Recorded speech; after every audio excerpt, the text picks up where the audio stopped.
তো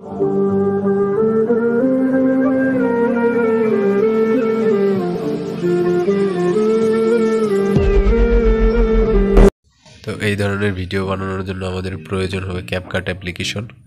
তো ক্যাপকাট অ্যাপ্লিকেশনটি ডাউনলোড করার জন্য চলে যাবেন প্লে স্টোরে এবং প্লে স্টোরে গিয়ে ক্যাপকাট লিখে সার্চ করবেন। তো সার্চ করলে অ্যাপ্লিকেশনটি চলে আসবে এবং এটা ডাউনলোড করে নেবেন। এরপর সরাসরি ক্যাপকাট অ্যাপ্লিকেশনে চলে যাবেন এবং এইখান থেকে নিউ প্রজেক্টে একটা ক্লিক করবেন। এবার এখান থেকে আপনার ভিডিওটা সিলেক্ট করে অ্যাড করে দিন।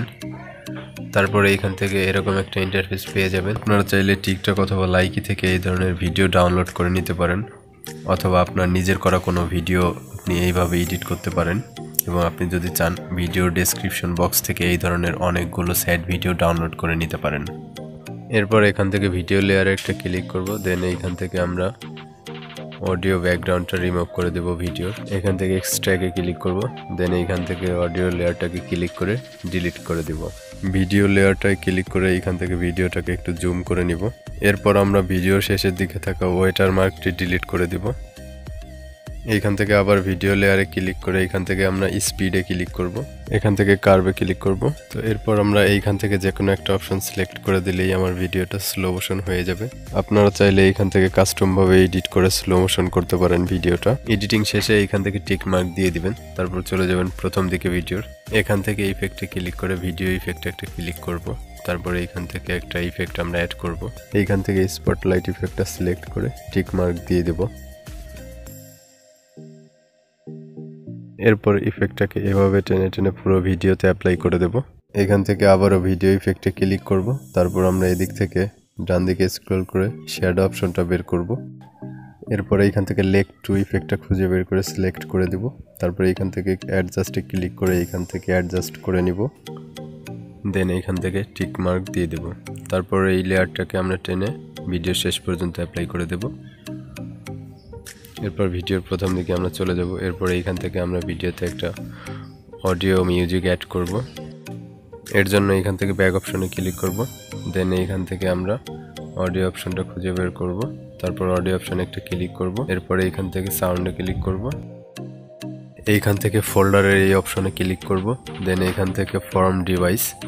তারপরে এইখান থেকে দেখতে পারবেন যে আপনার মেমোরি কার্ডে যত অডিও মিউজিক আছে সবগুলো। তো এখান থেকে আপনি আপনার পছন্দের যে কোনো একটা অডিও মিউজিক সিলেক্ট করে প্লাস আইকনে ক্লিক করবেন। তো এইখানে আমাদের অডিওটা অ্যাড হয়ে গেছে, কিন্তু আমি অডিওটা একটু এডিট করব, যার জন্য অডিও লেয়ারের উপর ক্লিক করে এখানে স্প্লিটে একটা ক্লিক করব। তো এখান থেকে সামনের অংশটা আমি ডিলিট করে দিচ্ছি। এখান থেকে ডিলিট অপশনে ক্লিক করে এবং আমি এই অংশটাকে আবার ধরে প্রথমে নিয়ে যাচ্ছি। তো এইখানে আমাদের মোটামুটি 90% কাজ সম্পূর্ণ হয়ে গেছে এবং এখন আমরা এটাকে সেভ করব।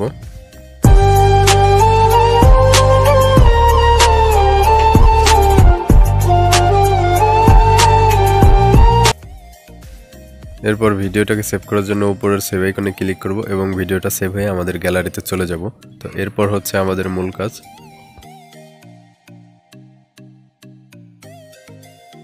ভিডিওটা সেভ হওয়ার পরে আমরা চলে যাব ইনস্টাগ্রাম অ্যাপ্লিকেশনে। তো এই অ্যাপ্লিকেশনটা ওপেন করার পর আমরা এরকম একটা ইন্টারফেস দেখতে পারবো। তো এইখান থেকে প্লাস আইকনে একটা ক্লিক করব। তারপর আমাদের গ্যালারিতে চলে যাবে এবং গ্যালারি থেকে আমরা আমাদের ভিডিওটা সিলেক্ট করব। যে ভিডিওটা আমরা এডিট করেছিলাম ক্যাপকাট দিয়ে ওইটা সিলেক্ট করব। এরপর এইখান থেকে উপরের এই অ্যারো চিহ্নতে একটা ক্লিক করব। তো আমাদের এইরকম একটা ইন্টারফেস চলে আসবে। এরপর আমরা এইখান থেকে এই এ লেখা অপশনটাতে ক্লিক করব। তো দেখেন আমাদের স্ট্যাটাস লেখার জন্য একটা অপশন চলে আসছে। এইখানে আপনারা 2-4 লাইনের যে কোনো ধরনের স্ট্যাটাস লিখে দিতে পারেন। আমি এখানে 2 লাইনের একটা স্ট্যাটাস লিখে দিলাম। তো এই স্ট্যাটাসটা এখন আমাদের একটা শেপ অ্যাড করতে হবে। তো শেপটা কিভাবে অ্যাড করব, এর জন্য এই নিচের দিক থেকে এই অপশনগুলো থেকে একটা শেপ চুজ করুন। তো আপনার যেটা ভালো লাগে সেটা ইউজ করবেন। তো আমি এই যে লাস্টের দিকের একটা শেপ নিচ্ছি, 6 নাম্বার যে শেপটা। তো এই শেপটা এরকম আসবে। এখান থেকে চাইলে আপনি স্ট্যাটাসটাকে যে কোনো জায়গায় বসাতে পারেন, চাইলে ছোট বড় করতে পারেন। তো এইখান থেকে আপনি চাইলে টেক্সটটাকেও ছোট বড় করতে পারেন। তো আমি একটু অ্যাডজাস্ট করে নিচ্ছি, আপনারা এইভাবে অ্যাডজাস্ট করে নেবেন। এখন স্ট্যাটাসটাকে আপনারা যে কোনো জায়গায় সুবিধা মতন বসিয়ে নিন এবং চাইলে এটাকে একটু অ্যাঙ্গেল করে বাঁকা করে বসিয়ে দিতে পারেন। তো বাঁকা করলে এটা ভালো লাগবে। তো আমি একটু বাঁকা করে অ্যাঙ্গেল করে বসিয়ে দিচ্ছি এইভাবে। আপনারা আপনাদের সুবিধা মতন বসিয়ে নেবেন। তারপরে এখান থেকে টিক মার্ক দিয়ে দেবেন। এরপর নেক্সট ক্লিক করুন এবং কিছুটা সময় প্রসেসিং নিয়ে ভিডিওটা সম্পূর্ণ হয়ে যাবে। এখান থেকে আপনি চাইলেই ভিডিওটা শেয়ার বাটনে ক্লিক করার সাথে সাথে আপনার ইনস্টাগ্রামে শেয়ার হয়ে যাবে এবং আপনি সেখান থেকে ডাউনলোড করে চাইলে লাইকি টিকটক অথবা যে কোনো সোশ্যাল মিডিয়ায় শেয়ার করতে পারেন। তো এই ছিল আজকের ভিডিও। ধন্যবাদ সবাইকে, ভালো থাকবেন।